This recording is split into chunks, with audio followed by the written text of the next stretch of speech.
So my most viewed video on this channel, with a whopping 2.5 million views as of this second, is the 10 best Nintendo Switch games worth playing. If you thought I wasn't gonna do another one of those videos, you're insane. But honestly, I really love free games. I'm now realizing how dumb it is to say that out loud, because who doesn't love free games? I've made 2 of those videos now, so 20 free games on Switch, and believe it or not, after looking into the eShop the last few days, I found another 10. So 30 free games on Switch worth playing. You can buy a Switch and play at least 30 games that are good without having to pay a penny. That's not a bad deal. Alright, so you're probably very excited to find out what 10 games you're gonna be downloading today without having to pull your wallet out. So let me shut up. I'm just gonna say real quick, I don't want to go down to that comment section and see all the comments being like, oh, you forgot Warframe. Oh, you forgot Fortnite. I've already talked about those in the other 2 videos, as well as 18 other games. Believe me, after this video today, I've talked about every free game on Switch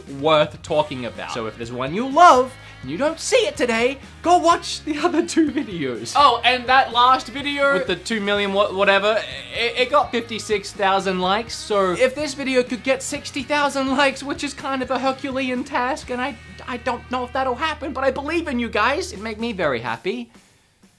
It'd make me very happy. It made me very happy. Okay, let's just start.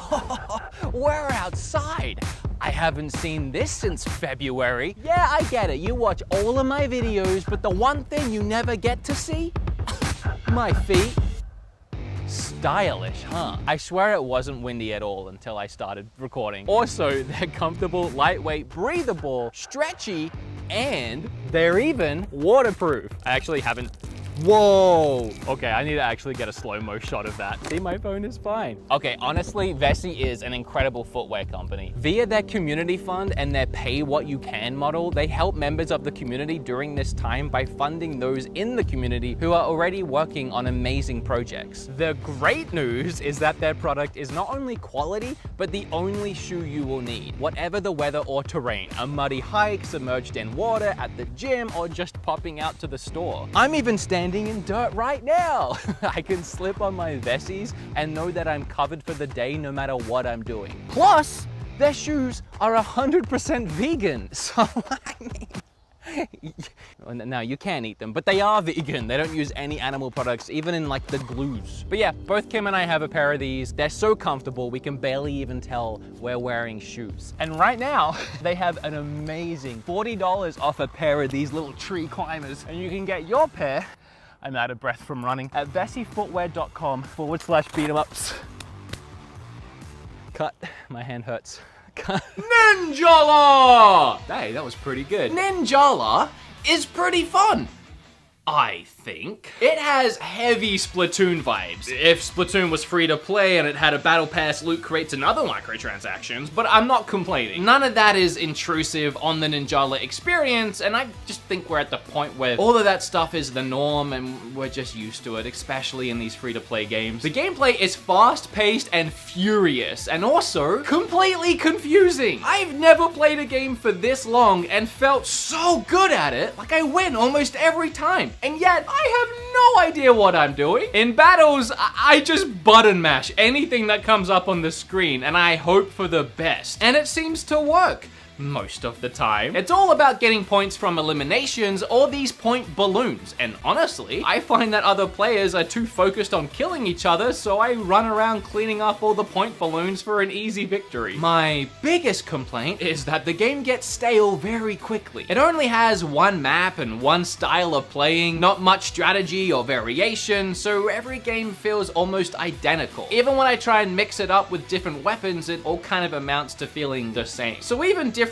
levels would really help shake this game up. It's been out a while, we could use one more. Other than that, really fun free game. I'm not sure when Fantasy Strike punched its way onto the eShop for free, but honestly, I kind of really like this fighter. Visually, it looks pretty nice, and it controls really smooth. It has 12 unique characters, from a magic paintbrush lady to a freaking panda bear. All of it's free. All the characters are free, and I mean free. Not you start with 2 or 3 and have to pay for more. No, they're all free. This game is It's all free. There's no catch. I'm still waiting for the catch. An interesting concept in this fighter is that the grapple can be countered by just not pressing anything. I mean it. Let go of the controller if someone tries to grapple you and you'll do this like big ultimate devastating counter move. I kind of like it. It really helps limit how much opponents try and spam the grapple move, as if you time it wrong, it can really backfire. If I had paid for this game, I may have complained about how it doesn't really bring much new to the genre, but considering it's free, I really don't have a single bad thing to say about it. Other than the fact that A is Y and B is X for some reason. That made the tutorial confusing. This is a solid, fun fighter I could boot up and play anytime. The main guy isn't Zelda? Then who's Zelda?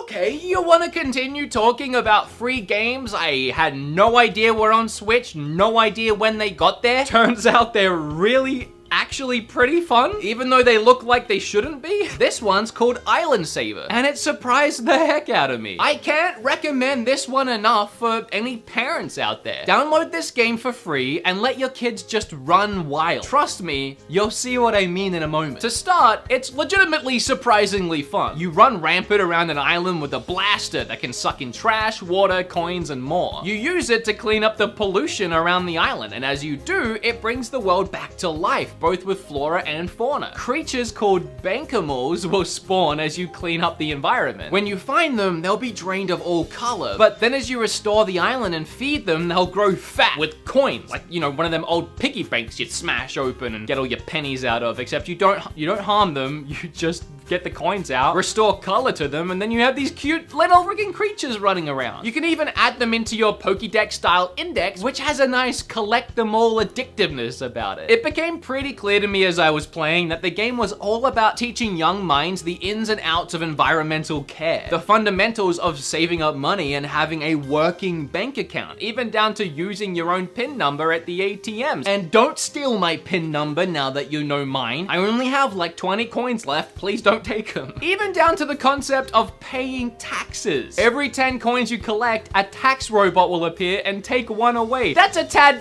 too realistic, if you ask me, but it's done in a very cute way. What I love is that the game does a fantastic job at being educational, but in a very fun way. It doesn't cram any of these concepts down your throat. Rather, those concepts actually add to the experience, and at the core of all of it, it's just a cute little game about saving animals. And look at these red pandas, they're so cute! Red panda is legitimately my favorite animal, I'm not kidding. Whenever I go to a zoo and I discover they have red pandas, spend like an hour trying to find them in the trees, they hide up there, you never see them. If you haven't seen a red panda, you think that's cute in the game, Google red panda right now, pause the video and come back. See? How cute! Filming at 2 a.m. doesn't matter if I film middle of the day, 2 a.m. Texas, it's but hot, like 100 degrees outside in the middle of the night. How does that make sense? How do you people live here? I don't get it, I don't get you people. And I'm from Australia. Rogue Company. Y'all may know I recently made a video playing Rogue Company with a bunch of my friends. And we had a really great time. And while that video was sponsored, I'm saying that right now, non-sponsored. I legitimately really love this game. So rather than just playing it in a video, I wanted to also do an actual solid review. Hey buddy, you wanna come here? Aw, but you miss me. Hi-Rez. Okay, he runs away immediately when I do that. There he goes, he doesn't like it. Hi-Rez, the publisher of this title, has already done a load of amazing work on the Switch, bringing games like Paladins, Realm Royale, and Smite to the platform. They just have this console figured out. All their games play smooth and are visually impressive. Rogue Company, at a clean, crisp 60 FPS, is no different. It's a 4v4 third-person shooter that plays like a mix between Counter-Strike and games kind of sorta like Overwatch. It currently has 12 characters, with more to come, each with their own passive and active abilities. For example, Lance's passive has her auto reload when she dodge rolls, which is crazy OP in my opinion, and her active gives her a huge speed boost. You have healers, defenders, attackers, and more to mix up your offensive or defensive strats. There are 2 game modes currently, Demolition, which is my favorite game mode. Each round you have 1 life, and it's your task to wipe out the other team or set or defuse the bomb. I don't know why I did that. These matches get super intense and have a load of strategy behind them. Or you can just play Strikeout, which is a team lives mode, and wail away with guns and abilities. In between rounds, you use the cash you earn to level up your loadout, and it's just so smooth and fun to play. I sank a ton of hours into this one already, and knowing me and my addictive personality, I'm sure there'll be a lot more hours to come. Hello? Hey buddy, how you going? Good, how are you? I'm good. So I'm filming a video, and sometimes like in between the games I review, I like to have these little skits, but I can't think of anything funny to say or do, so can you please say something funny? Yeah, what's funny is you filming a video at 3:22 in the morning, you whack job. That'll do, thank you! Goodbye. Bye. Pokemon Cafe Mix, sorry, is an undeniably adorable game. It's cuteness overload, and while playing it, I can't help but smile as I think back to my time at the actual Pokemon Cafe this game is based on. Yes, if you didn't know, the actual Pokemon Cafe in Japan has Pokemon-themed food created by Chef Pikachu. And when I was there, I got to meet him, and I even shook his hand, so sucks to be you. But the Pokemon Cafe game is, it's okay. It's very Candy Crush inspired, but due to the fact that you can push, slide, and move all the Pokemon faces around the screen makes the early levels super easy. That said, as you progress past levels like 60, 70, yeah, it becomes stupidly hard. Added with the games like this free-to-play nature of only having so many lives before you either have to pay for more or wait real-life hours before you can play again, those later levels can become way more frustrating than any sense of fun. But overall, this one is pretty light on its paywall restrictions, with the casual player probably never really even running into any issues at all. I'd say the game is better suited to a younger crowd, as I didn't find it super engaging, but hey, certainly cute. And you can still collect Pokemon, and they wear little chef outfits, and they have like different abilities, and they're so cute. I'm losing so many macho points today. First red pandas, now the cute Pokemon. Let's move on to something less cute and more aggressive and hardcore. Elder Scrolls Blades. With a fantastic port like Skyrim on the Switch, why would anyone want to play a watered down mobile version of the game? Because it's free. In Elder Scrolls Blades, you have a home village, and it's your job to rebuild it back to its former medieval glory. This aspect of the game is honestly pretty fun. You can upgrade things like the stores with your gold to get access to more upgrades. And how do you get gold, you may be asking, if it wasn't apparent to anyone already? By going on missions and dungeon crawls. There's no world exploration in Blades like there would be in Skyrim. Just accepting missions and loading into dungeons, but that's fine, and it works within this concept. While you're out there and you hit a battle, you get locked into a 1v1 hack and slasher battle mode. You can attack by using ZL and ZR. You can also guard and use special attacks using other buttons. It's all about placing your hits from high to low and breaking defenses and that kind of thing. On mobile, you used your finger and you did the big swipes instead. It was kind of more accurate, but I also kind of prefer having actual controls, especially since we're on a console now. Weirdly, they removed motion controls, even though the Switch could do it. Okay. Interestingly, there's also an online 1v1 player versus player battle mode, so it's free. Visually, it's very similar to Skyrim on Switch, but like a bit worse. And many people have claimed there's a huge paywall that you hit at a certain point and you can't progress without dishing out the dosh. Bear that in mind as you play the game. You know how at the top of this video, I talked about how I made 2 of these videos already and those had 20 games? Well, as it happens, I'm running pretty low on like the good ones to talk about. So let me save you some time and put a bad one on the list. Let's have a look at Tennis 1920. It's bad. Yeah, so it's Tennis on the Switch, and I actually downloaded it a little excited because I thought maybe, you know, I assumed I would be using the Joy-Cons to hit the, no, there's none of that. It's just left stick to move and right stick to knock that bad boy back. There might be more to this game, but it's so ugly and bland and bad. With confusing menus and, disturbingly long necks. All their necks are really long. No, thank you. Moving on. Well, this one's pretty straightforward. Jump Rope Challenge, a strange Nintendo developed and published game. It features a crudely drawn rabbit and has you mimicking a jump rope with the Joy-Cons. That's it. That's the whole game. That's okay. I'm not judging. I'm really not judging. My voice just went really high. The game tracks your daily progress as you hit the daily goal of 100 jumps. Or you can increase the limit all the way up to 3,000 jumps. I was confused. I was baffled by this, so I looked it up on Wikipedia, the world's most reliable source of information. And the game was apparently developed by a small group to keep active at home during shelter-in-place orders of the COVID-19 pandemic. That's a little bit of history. Then also, I don't know if anyone else has thought of this, but this technically makes Mr. Bunny here a canon Nintendo character. Jump Rope Rabbit for Smash? This technically could happen.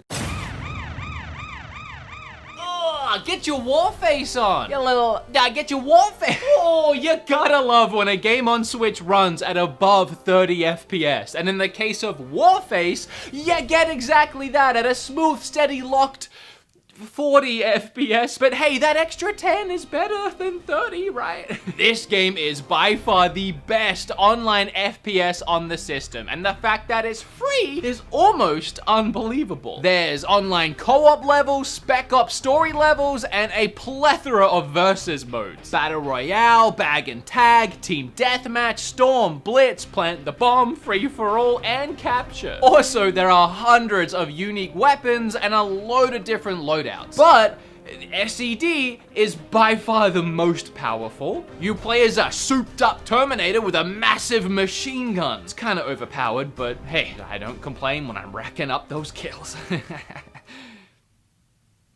Yeah, sure, there's still no Call of Duty on the Switch, and I have no idea why, but this is the next best thing, so go play it. I also played this one on my channel in a full video with both Kevin Kenson and Spawnwave, so go and watch that video if you want to see more of the game.